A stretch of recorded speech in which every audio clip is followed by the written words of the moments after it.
بسم اللہ الرحمن الرحیم۔ حضرت خواجہ معین الدین چشتی رضی اللہ تعالی عنہ کی مکمل زندگی آپ سماعت کر رہے ہیں۔ حضرت خواجہ کی ولادت باسعادت 537 ہجری 1142 عیسوی کو موضوع سنجر علاقے سبہستان، جسے سبستان بھی کہا جاتا ہے، میں ہوئی۔ آپ نے متقی و پرہیزگاری پارسائی والدین کی آغوش تربیت میں پرورش پائی تھی، اس لیے عام بچوں کی طرح آشنائے لہو و لعب میں نہ تھے۔ پیشانی مبارک پر لمعے نور اور شائستہ اطوار اس امر کی غمازی کرتے تھے کہ آپ آگے چل کر غیر معمولی شخصیت اور فکر و عمل، اصلاح و تقویٰ کا روشن مینار ہوں گے۔ ابتدائی تعلیم والد گرامی کے زیر سائے ہوئی۔ 9 برس کی عمر میں قرآن پاک حفظ کر لیا، پھر ایک مدرسے میں داخل ہو کر تفسیر و حدیث اور فقہ کی تعلیم حاصل کی اور بہت قلیل مدت میں کثیر علم حاصل کر لیا۔ جب عمر شریف 15 سال کی ہوئی تو والد کا سایہ شفقت سر سے اٹھ گیا۔ ترکہ پدری سے ایک باغ اور ایک پین چکی ملی تھی، جس کو آپ نے ذریعہ معاش بنایا اور خوشگوار زندگی گزرنے لگی، مگر قدرت نے آپ کو اپنے مخلوق کے دلوں کی باغبانی کے لیے پیدا فرمایا تھا۔ چنانچہ ایک دن ایک مجذوب حضرت ابراہیم قندوزی باغ میں تشریف لائے اور ایک کھلی کا ٹکڑا کھل کر دل کی دنیا میں انقلاب پیدا کر دیا تھا۔ فوراً حضرت خواجہ نے باغ اور پین چکی بیچ کر اس کی قیمت فقراء میں تقسیم کر دی اور تلاش حق میں نکل پڑے۔ کئی مقامات سے گزرتے ہوئے قریہ ہارون پہنچے، جہاں حضرت خواجہ عثمان ہارون نے آپ کو اپنے حلقے اردات میں داخل فرما کر اپنی 2 انگلیوں کے درمیان سے اوپر عرش اعظم اور نیچے تحت الثری تک دکھا دیا۔ 20 سال تک اپنے مرشد کی خدمت کرتے رہے، یہاں تک کہ ایک دن پیر و مرشد نے آپ کو ساتھ لے کر خانہ کعبہ کا سفر کیا۔ طواف و زیارت کے بعد ہاتھ پکڑ کر حق تعالیٰ کے سپرد کر دیا۔ جب زیر حتیم کعبہ مناجات کی تو ندا آئی، ہم نے معین الدین کو قبول کیا ہے۔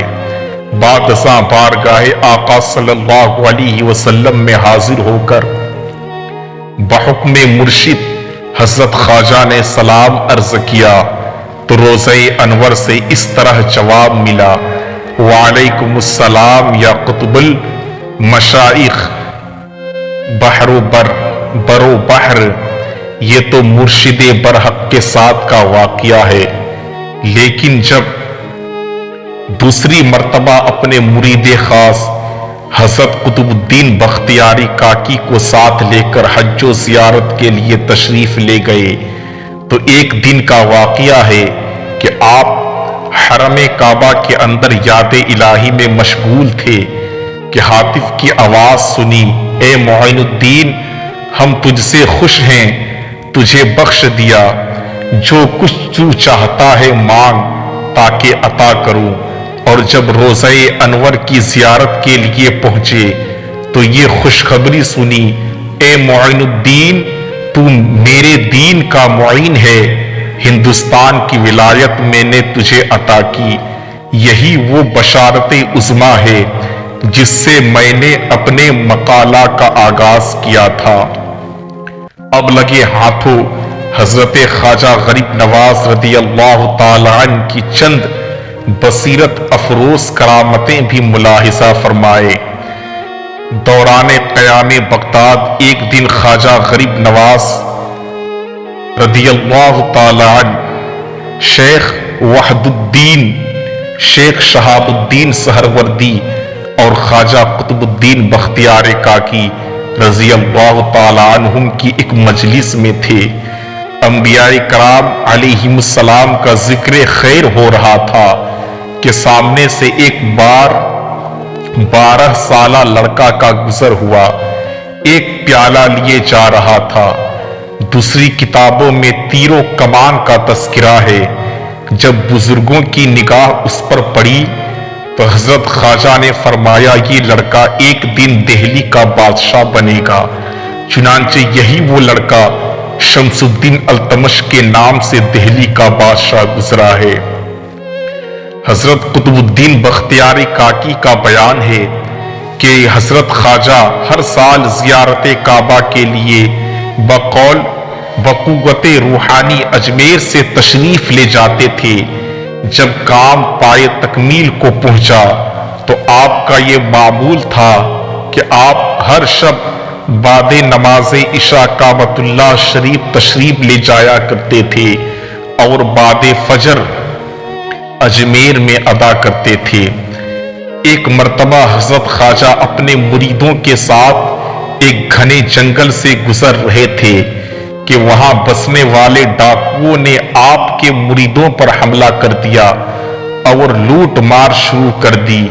یہ دیکھ کر حضرت خواجہ نے جب نگاہ جمال ان ڈاکوؤں پر ڈالی تو وہ کانپنے لگے اور قدموں میں پڑ گئے۔ چھینا ہوا سامان واپس کر دیا اور آپ کے دستے حق پرست پر سب کے سب مشرف با اسلام ہوئے۔ اس کے بعد آپ نے ان کو چند نصیحتیں فرمائی جو نہایت کارگر ثابت ہوئی۔ سب نے رہزنی سے توبہ کی اور پوری عمر دین حق پر کاربند رہے اور سچائی کا دامن کبھی بھی اپنے ہاتھ سے نہیں چھوڑا۔ حاکم وقت نے بے قصور شخص کو پھانسی دی۔ اس کی ماں روتی پیٹتی ہوئی خدمت خواجہ میں حاضر ہوئی اور عرض کیا میرا بیٹا بے قصور تھا، حضور مجھ پر رحم فرمائے۔ آپ عصا لے کر اس کے ساتھ روانہ ہو گئے۔ مقتول کے پاس پہنچ کر عصا سے اس کی طرف اشارہ کیا اور فرمایا اگر تو بے نگاہ قتل کیا گیا تو خدا کے حکم سے زندہ ہو جا، اور دار سے نیچے اترا۔ مقتول یہ سنتے ہی زندہ ہو گیا اور سولی سے اتر کر آپ کے قدموں میں سر رکھا اور اپنی ماں کے ساتھ اپنے گھر کو روانہ ہو گیا۔ کلمۃ الصادقین میں لکھا ہے کہ ایک دن حضرت خواجہ کا گزر کفار کے ایک بت گدے کی طرف سے ہوا۔ اس وقت 7 کافر بت پرستی میں مشغول تھے۔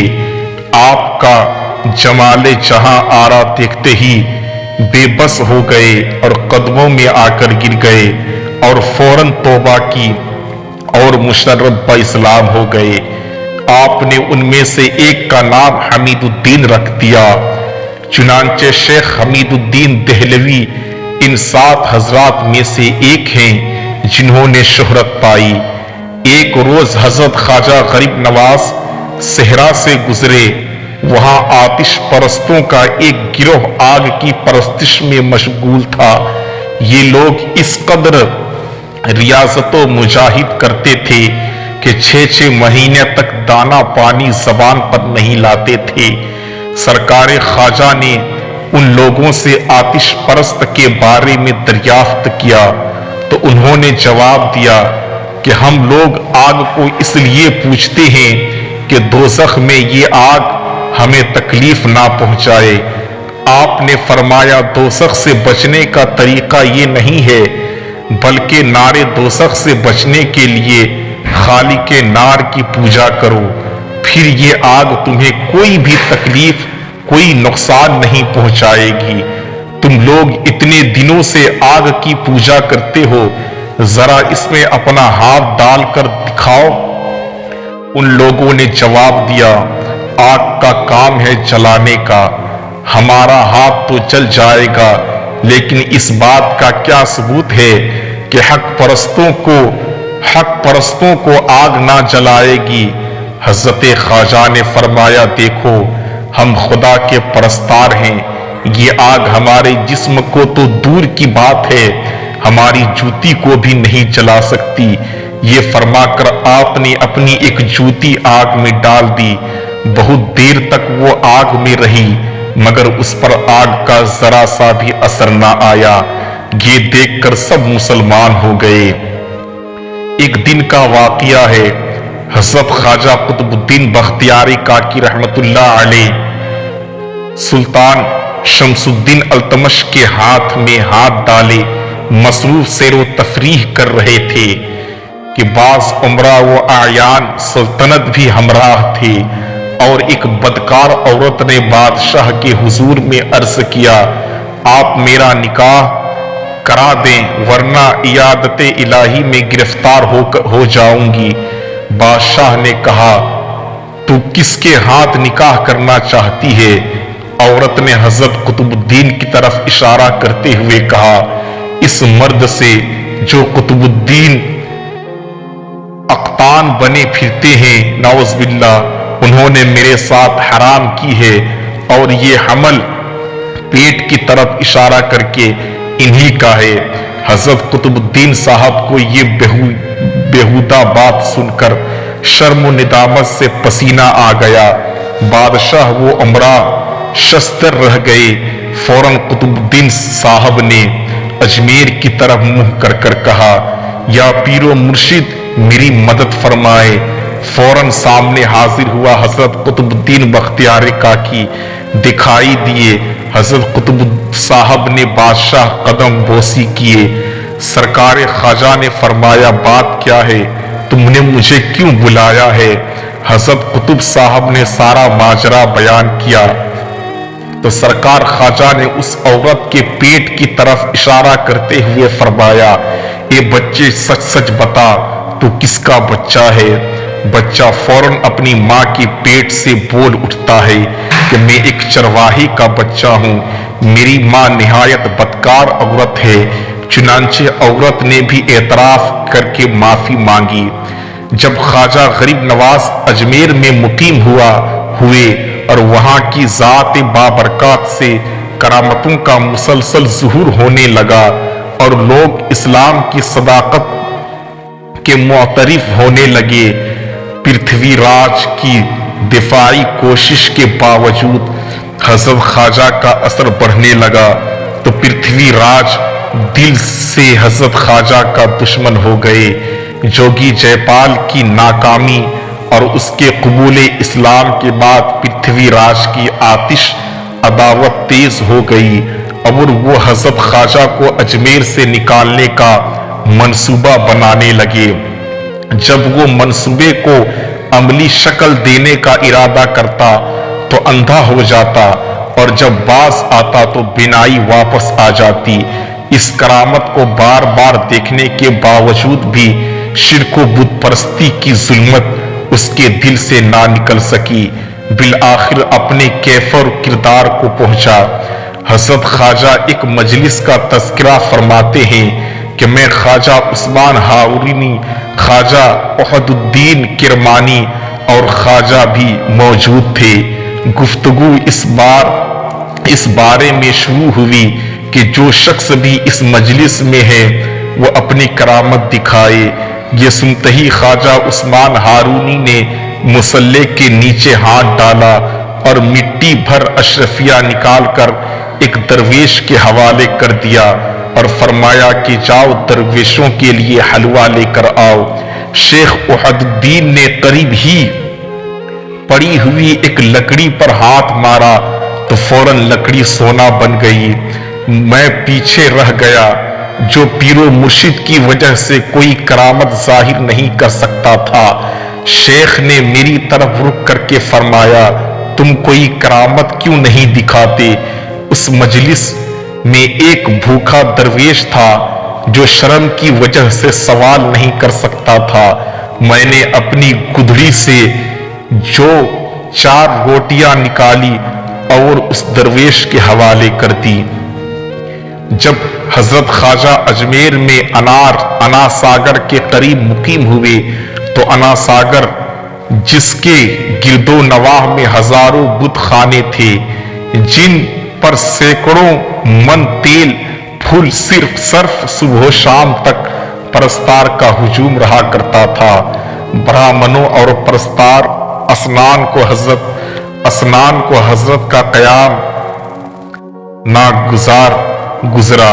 جب راجہ اور اہل شہرت کی کثیر تعداد مندروں میں پوجا کے لیے حاضر ہوئے، بیچاروں کا سردار رام دیو، دوسری کتابوں میں شادی دیو آیا ہے، ایک جماعت کثیر کے ساتھ حضرت کی بارگاہ میں آیا تاکہ اس مرد درویش کو یہاں سے نکال دیا جائے، لیکن حضرت خواجہ کے جمال با کمال پر نظر پڑتے ہی لوگوں کے جسموں پر لرزہ طاری ہو گیا، بید کی طرح کانپنے لگا۔ حضرت کی نگاہ کرم کی تاثیر نے رام دیو کی دل کی کیفیت بدل ڈالی، بصدق خلوص و عقیدت آگے بڑھا اور دست حق پرست پر اسلام قبول کر لیا۔ حضرت خواجہ نے اس نام شادی دیو رکھا۔